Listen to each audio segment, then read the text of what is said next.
안녕하세요. 피부과 전문의 이상주입니다. 많은 분들이 일상생활에서 다치는 경우가 많습니다. 초기에 상처가 나는 경우에 어떻게 치료해야 되고, 또 상처의 끝인 흉터를 적게 남기는 방법에 대해서 궁금해 하시는 분들이 많습니다. 오늘은 상처 치료와 흉터를 적게 남기는 방법에 대해서 살펴보도록 하겠습니다. 흉터는 피부 조직을 보면 우리가 표피라는 것과 진피라는 것으로 나누고 있습니다.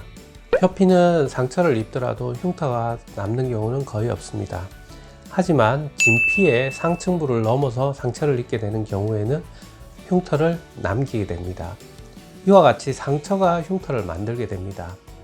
상처는 다시 원인에 따라서 외상에 의해서 생기는 흉터가 있을 수 있고, 또 열에 의해서, 화상에 의해서 생기는 흉터가 있을 수 있습니다. 그리고 또한 바이러스와 같은 질환에 의해서 생기는 흉터도 있고, 또 우리가 피치 못하게 수술을 하는 경우에도 흉터가 남을 수 있습니다.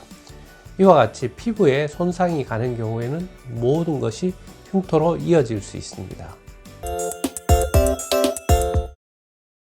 흉터를 적게 남기게 하기 위해서는 초기에 상처를 잘 관리해야 됩니다. 상처를 잘 관리하기 위해서는 크게는 손상으로부터 피부를 보호해야 되는 것과, 두 번째는 좋은 환경을 만들어 주는 것입니다. 예를 들어 손상으로부터 피부를 보호하기 위해서, 화상인 경우에는 열에 의한 피부 손상이기 때문에 초기 한 30분 정도는 흐르는 물에 열기를 빼주는 것이 중요합니다. 반대로 동상인 경우에는 피부를 따뜻하게 해서 피부가 더 이상 손상이 되는 것을 방지하는 것이 중요합니다. 수술방에서 수술하는 경우에는 우리가 거기에 봉합을 하는데, 이 봉합이 피부가 늘어나지 않게 막아주는 역할을 하기 때문에 봉합사를 잘 관리하는 것도 하나의 방법입니다.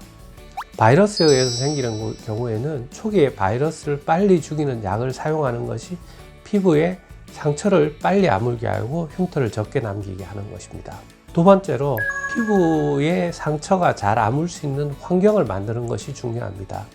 첫 번째는 피부는 약간 촉촉한 환경을 좋아합니다. 따라서 피부에 말려서 딱지가 생기게 하는 것이 아니라 수분 밴드를 같은 것을 사용해서 피부를 촉촉하게 만들어 주는 것이 중요합니다. 또 넓은 부위의 상처인 경우에는 피부가 당겨지는 경우가 있는데, 이런 경우에는 흉터가 많이 남게 됩니다. 수술 같은 경우에 우리가 인위적으로 봉합을 해 놓으면 그 부위에는 주위로 당겨지는 힘이 크게 가해지는데, 이렇게 되면 흉터가 넓게 남을 수 있습니다.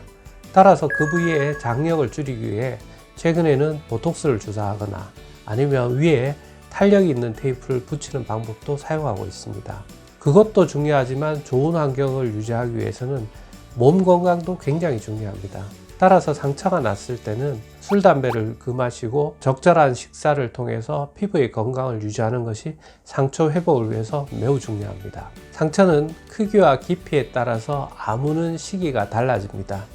일반적인 상처는 1, 2주 내에 아물지만 굉장히 깊은 상처는 한 달 이후까지도 가게 됩니다. 상처가 아문다는 것은 피부 바깥층에 있는 우리 표피라는 것이 살을 덮게 됩니다.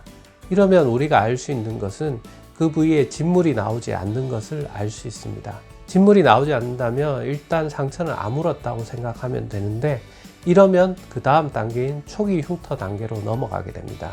과거에는 초기 흉터 단계가 상처가 아물고 나서 한 6개월 후까지 보는데, 이때는 붉은색을 띠는 것이 특징입니다.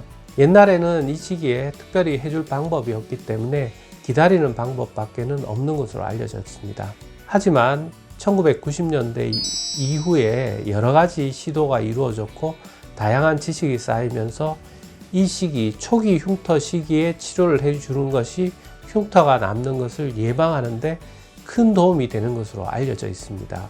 상처가 아물고 나서 6개월까지는 우리가 다양한 치료를 할 수 있는 골든타임인데, 이 시기에 할 수 있는 것은 대표적인 방법이 3가지입니다. 첫 번째 방법은 피부 표면을 촉촉하게 만들어주는 것입니다. 우리가 흉터 완화하는 연고로 알려진 다양한 연고나 흉터 완화 테이프를 이 시기에 사용하는 것이 중요합니다.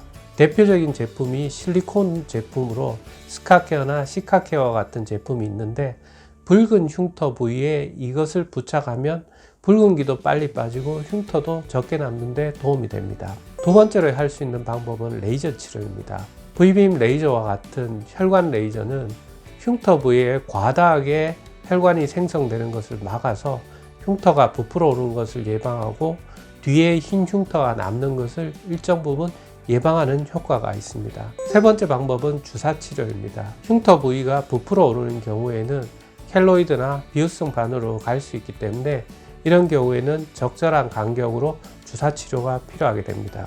과거에는 붉은 흉터 단계는 아무 치료도 하지 않고 지켜보자고 했지만 최근에는 이 시기가 바로 골든타임입니다. 상처가 난 후에 한 1, 2주 뒤가 되면 아물게 되고 그 이후부터 6개월 정도 붉은 상태에 있을 때 적극적인 치료를 하는 것이 흉터를 예방하는 첫걸음입니다. 오늘은 상처 치료와 초기 흉터의 관리법에 대해서 살펴보았습니다. 오늘 내용이 도움이 되신다면 좋아요나 구독 신청을 해주시고 혹시 궁금하신 점이 있으면 댓글이나 카톡으로 문의 바랍니다. 감사합니다.